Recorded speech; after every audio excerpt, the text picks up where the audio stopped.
warahmatullahi wabarakatuh.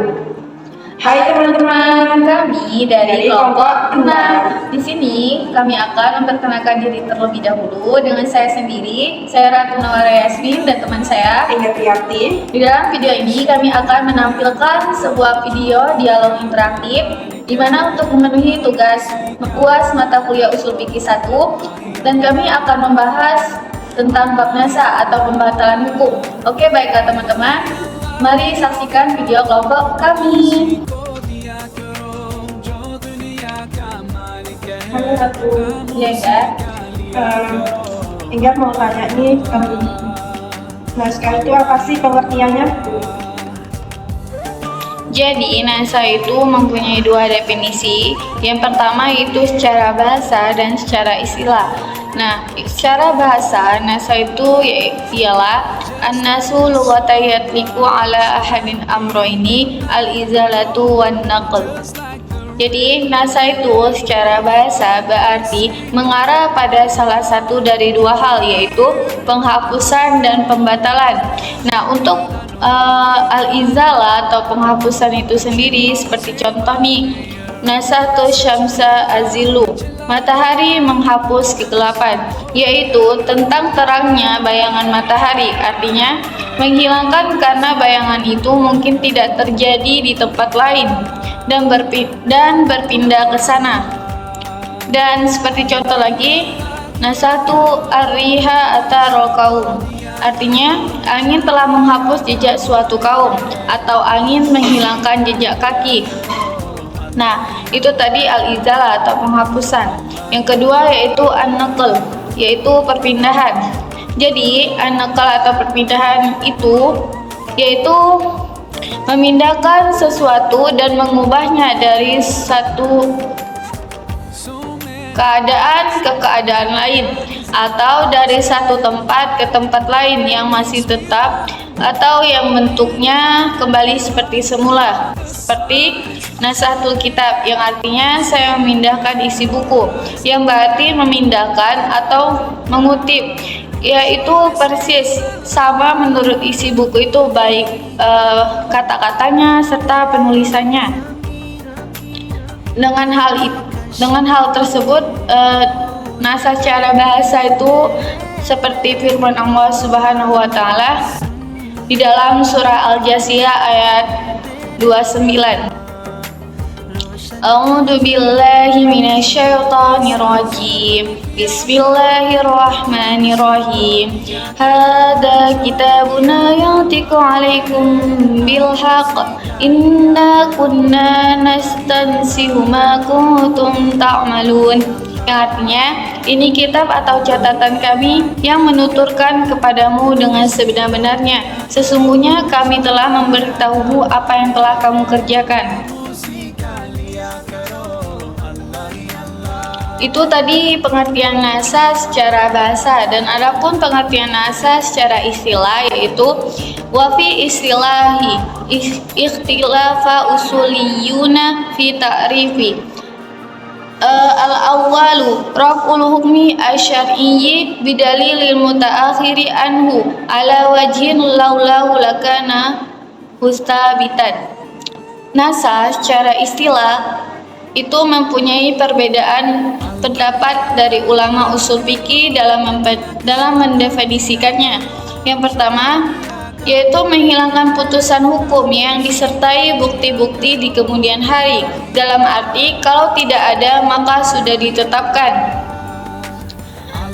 Kemudian pengertian nasa secara istilah yang kedua yaitu izalatul hukmi asy-syar'i at-tabita bidalili syar'i mutaqaddima bidalili syar'i mutarakhi anhu, yaitu menghilangkan putusan hukum yang telah ditetapkan dengan dalil-dalil syara' yang terdahulu dan dengan dalil syara' yang terakhir atau kemudian.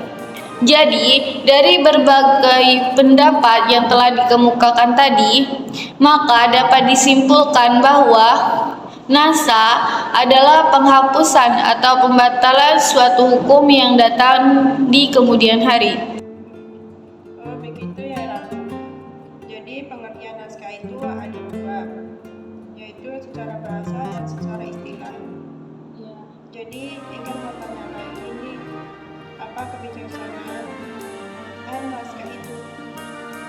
Jadi, perbedaan antara pembatalan dan menyesuaikan itu ialah dengan adanya perbedaan pendapat ulama usul fikih. Di antaranya, keduanya sebagai berikut. Dalam kaitannya dengan nasakh, suatu hukum sejak awal mencakup semua satuannya. Lalu, kemudian sebagian hukum tersebut dibatalkan dengan dalil yang datang di kemudian hari. Sedangkan tahsis atau menyesuaikan itu, bahwa hukum yang bersifat umum sejak semula atau awal ditunjukkan hanya meliputi sebagian satuannya. Pembatalannya hanya dapat dilakukan dengan teks dari Al-Quran dan hadis, dan spesifikasinya dalam hal ini didasarkan pada mereka dan bukti-bukti lain seperti alasan bumi, adat, dan anak.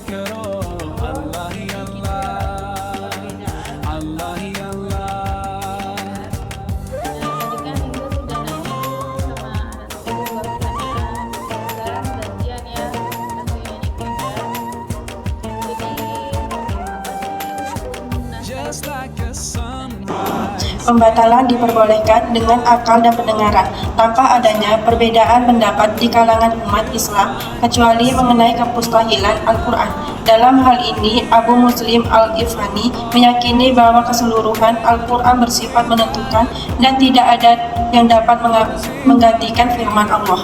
Bukti kebolehannya dengan alasan adalah tidak mengandung kekayaan intelektual, melainkan ada yang mengharuskannya, yaitu berbeda-beda menurut perbedaan penguasaannya, yaitu zaman, karena perbuatan itu dapat merugikan suatu saat dan pada saat yang lain. Bermanfaat, ada beberapa aspek yang wajib dipantang pada yang pertama dan wajib dilakukan pada yang kedua, dan diperbolehkan untuk mendengarnya.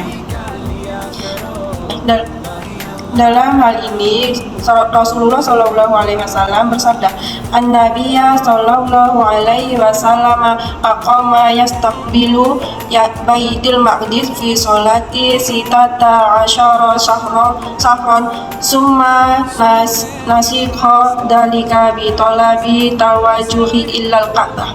Nabi Muhammad SAW berdiri menghadap Baitul Maqdis dalam sholat selama 10 bulan. Kemudian hal itu dibatalkan dengan permintaan untuk pergi ke Ka'bah. Hadis riwayat Bukhari Muslim.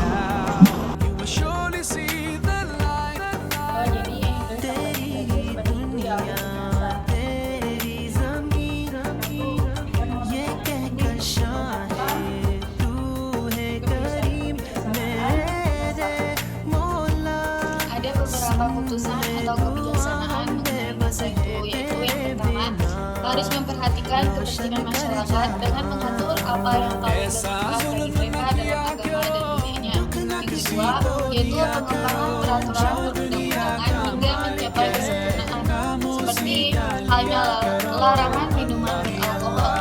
Beliau menjelaskan terlebih dahulu dosa dan manfaatnya, dan dosanya itu lebih besar dari manfaatnya. Kemudian, melarang sholat dalam keadaan mabuk, dan ini mengharuskan melarangnya pada waktu-waktu tertentu seperti di siang hari. Kemudian muncullah larangan umum. Dan yang ketiga yaitu menguji kesiapan mereka untuk menerima transisi dari satu aturan ke aturan lainnya, dan kepuasan mereka terhadapnya, seperti dalam masa penantian seorang wanita yang menghindari suaminya. Pertama, dia membuatnya setahun penuh, lalu 4 bulan 10 hari. Ini mungkin keputusan pertama yang memenangkan hati agama ini, atau yang telah ditetapkan oleh agama ini. Yang keempat yaitu menguji orang-orang yang bertugas untuk menjalankan fungsi syukur jika pencabutan derajatnya lebih ringan, dan fungsi kesabaran jika pencabutan derajatnya lebih berat. Dalam hal ini, Allah Subhanahu wa Ta'ala berfirman dalam surah Al-Baqarah ayat 143 sampai 144. A'udzubillahi minasyaitonir rajim. Bismillahirrahmanirrahim. Wa ma ja'alnal qiblata allati kunta 'alaiha illa lina'lama man yattabi'ur rasul mimman yanqalibu 'ala aqibaihi wa in kanat sagabiratan illa 'alal ladzina hadallah wa ma kana Allahu liyudhi'a imanakum innallaha bin-nasi laraufur rahim. Qad nara taqalluba wajhika fis sama' falanuwalliyannaka qiblatan tardaha fawalli wajhaka syatral masjidil haram wa aituma kuntum fawallu wujuhakum syatra. Artinya, dan kami tidak menetapkan kiblat yang menjadi kiblatmu atau sekarang, melainkan agar kami mengetahui atau supaya nyata siapa yang mengikuti Rasul dan siapa yang tidak mengikutinya. Dan sungguh pemindahan kiblat itu terasa amat berat kecuali bagi orang-orang yang telah diberi petunjuk oleh Allah, dan Allah tidak akan menyia-nyiakan imanmu.